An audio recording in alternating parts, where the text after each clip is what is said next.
ladies and gentlemen.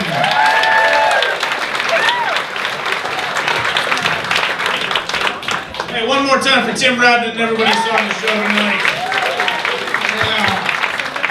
Yeah. Lovely front row. Look at all the empties, right? You guys drinking it? You drink it. Right? Woo. You got any drinkers here tonight? Round of applause if you're a drinker.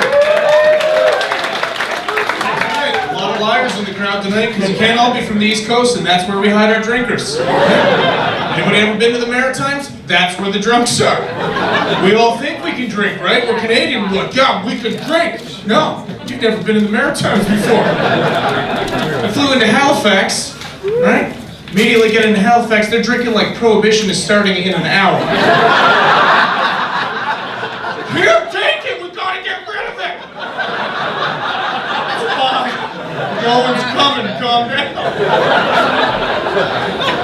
But immediately I was like, we don't know how to drink in Ontario. And then I went to St. John's, Newfoundland, and immediately I was like, they don't know how to drink in Halifax. This is how I know St. John's is a drinking town. If you've ever been there, you can back me up. In every single bar in St. John's, Newfoundland, they have headrests above the urinals. I'm not making that up. That means enough people have passed out and hit their head off the wall. And someone was like, we should put up some padding. And the whole town was like, that's a great idea. You should be the mayor.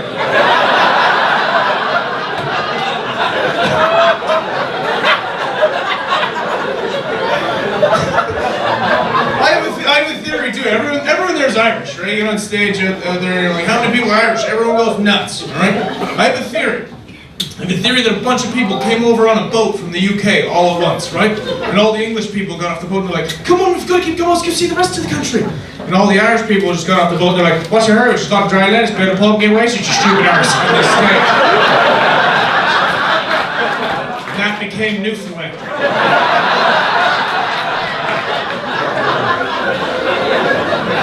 I've submitted that for a heritage moment. I think you guys should.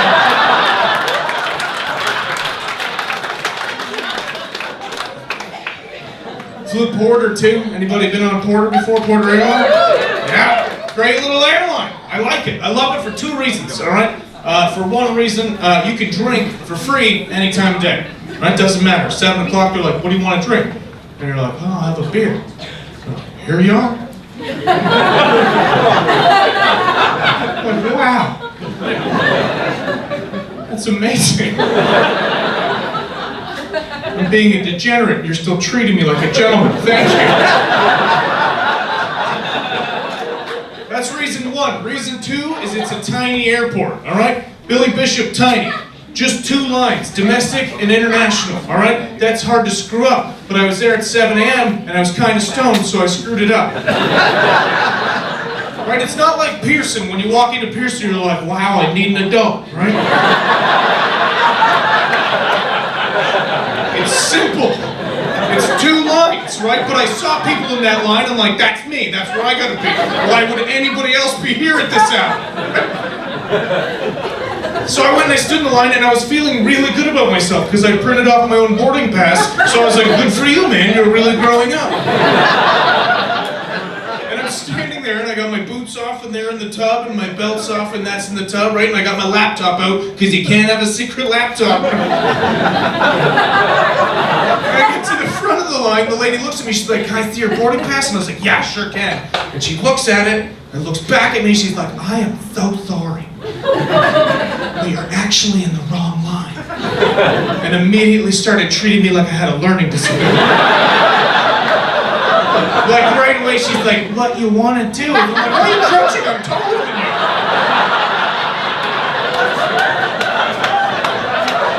She's like, there's another line over there. I'm like, yeah, I can see the other line. She's like, all you got to do is walk on over. I know how to get to the other line.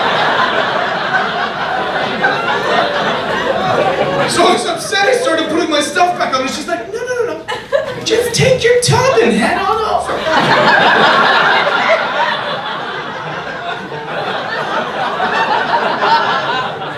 cool?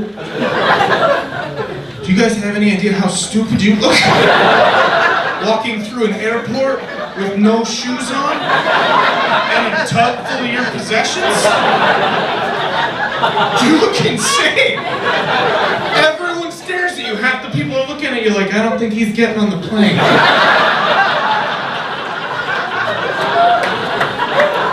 Then half the people are looking at you like, did he bring his own tub from the car?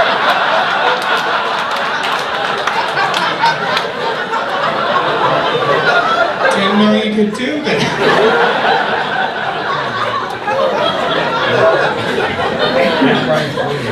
I get mad at stupid things all the time too. Like people think I'm nuts. I got pissed off. I was at a frozen yogurt joint recently, right? And a lot of you guys are like, how would you get mad there? That's crazy.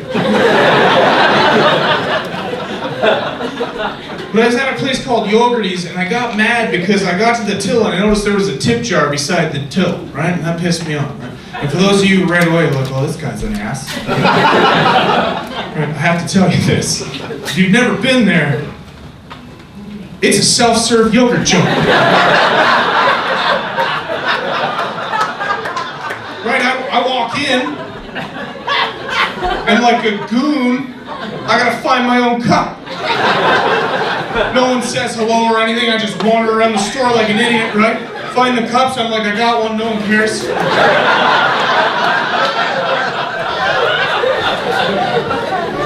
Then like a peasant, I gotta go over to station 1 and start filling up that cup. Right? And then like a homeless person, I gotta go over to station 2, start putting all my sprinkles and everything on. And then I bring it back to the counter and I put it on the scale and the scale tells me how much I owe. They don't do a goddamn thing, they're just yogurt security. If they weren't there, I'd get free yogurt. Next time I'm just gonna reach into the cup and be like, I did a great job today, peace.